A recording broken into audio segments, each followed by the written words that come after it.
Friends, आज हम जो है पुनर्जागरण के बारे में देखेंगे, जिसको रेनेसेंस और एनलाइटमेंट बोलते हैं, जिसका मेन इम्पैक्ट यूरोप से देखने को मिला, जिसमें यूरोप में फ्रांसिस्को पेट्रार्च के थ्रू जो है समाज सुधार का बहुत अभूतपूर्व अमूल्य काम किया गया, जिसमें गुटनबर्ग के द्वारा जो है उस टाइम प्रिंटिंग प्रेस का इन्वेंशन होता है 1439 में। उस प्रिंटिंग प्रेस के थ्रू उन्होंने जो है ग्रीक रोमन लैंग्वेज में जो पुस्तकें लिखी गई थी, जैसे बाइबल्स की बात हो या और अदर रिलीजियस बुक्स को, तो उन्होंने लोकल लैंग्वेज पे ट्रांसफॉर्म किया, क्योंकि लोगों को बड़े बड़े जो है लोगों के थ्रू, जो सामाजिक धर्म गुरु थे, उनके थ्रू उनको बेवकूफ़ बनाया जाता था, उनको गलत चीज़ों की शिक्षा दी जाती थी, अपने आप को गुरु मानते थे।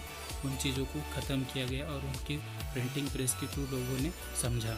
उसी तरीके से हमारे देश में भी जो है पुनर्जागरण का काम हुआ, जिसमें समाज सुधारक के रूप में स्वामी दयानंद सरस्वती, आपके राजाराम मोहन राय, सावित्रीबाई फुले, इनका ज्योतिबा फुले, इन लोग का बहुत इम्पोर्टेंट रोल रहा हमारे देश में भी। सेम मंदिरों का भी इन्वेंशन हुआ, धर्म की तरफ हम लोग आकर्षित हुए। मीराबाई ने बहुत अच्छी बातों को बताया, हमने तुलसीदास द्वारा रचित रामचरितमानस के थ्रू भी हमको सामाजिक बातों का ज्ञान हुआ हमारे देश में, ठीक है। उसी तरीके से कुरान शरीफ की बातों को उनके धर्मगुरु के थ्रू यहाँ पे रखा गया।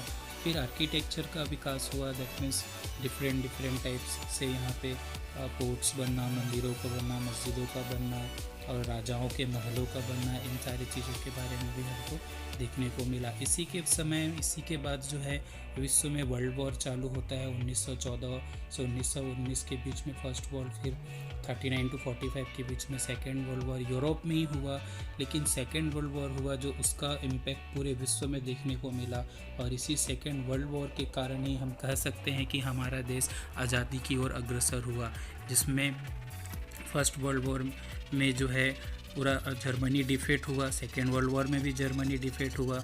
इसमें दो ग्रुप बने ट्रिपल अलायंस, ट्रिपल एंटेंट के रूप में, जिसमें आपके अमेरिका, ब्रिटेन, फ्रांस, रसिया, ये लोग बहुत हावी हुए, दैट मीन्स डोमिनेटिव पार्टी बने, और इनका बहुत इम्पैक्ट देखने को मिला। उसी समय फ्रांस रिवॉल्यूशन, रशियन रिवॉल्यूशन भी देखने को मिला। उनकी आंतरिक क्रांतियाँ हुई उन देशों में, जिसके कारण उनको बहुत सी समस्याओं का सामना करना पड़ा।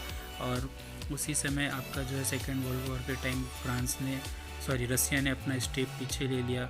जापान आया, जापान पे फिर अमेरिका के थ्रू जो है हिरोशिमा नागासाकी में जो है बम गिराया गया, और वह बहुत भयानक विनाशकारी मोमेंट रहा, जिसको देखकर विश्व पूरा घबरा गया।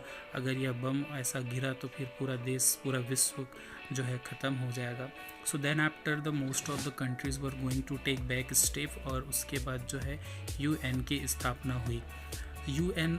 यूएन फिर यूएनओ आया। यूएनओ आता है अक्टूबर आपका जो है 1945 में। उनके थ्रू, यूएनओ के थ्रू विश्व शांति की बात हुई, जिसमें बहुत सारे अदर ऑर्गेनाइजेशंस बने, जिसका एक इम्पोर्टेंट हिस्सा आज आप भी सुनते हैं, जिसमें WHO जो वर्ल्ड हेल्थ ऑर्गेनाइजेशन है, जो उसका एक इम्पोर्टेंट पार्ट है।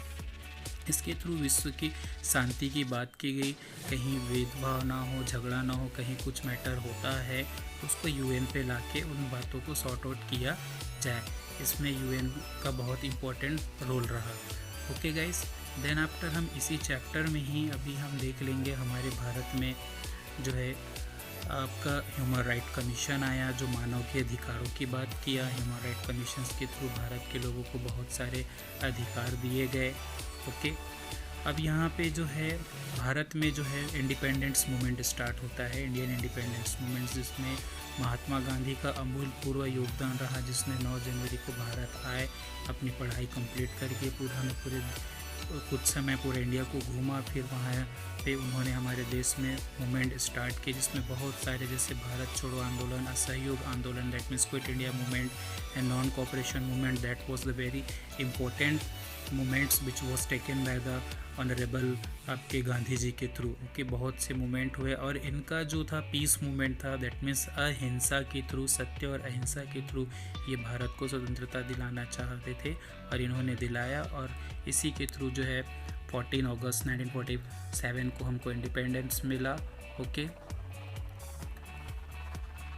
सो ऐसे हमने देखा भारत को स्वतंत्रता मिली, ह्यूमन राइट कमीशन इस्टेब्लिशमेंट हुआ, इसके बाद भारतीय संविधान समिति बनती है जिसमें कॉन्स्टिट्यूशन मेकिंग की बात की जाती है, और यह 2 साल लगभग इसको लगा, 2 साल आपके कॉन्स्टिट्यूशन को बनने में लगा, जो बहुत बड़ा एफर्ट रहा, जिसमें बाबा साहब भीमराव अम्बेडकर जैसे महान विभूतियों का बहुत इम्पोर्टेंट रोल हमको देखने को मिला। इसी में संविधान की प्रस्तावना we the people of India have slogan की बात की गई। हम भारत के लोग भारत को संपूर्ण प्रभुत्व गणतंत्र साम्राज्य के रूप में स्वीकार करते हैं, समर्पित करते हैं, ऐसे बातों को किया गया। तो ये एक छोटा सा इंट्रोडक्शन पार्ट रहा।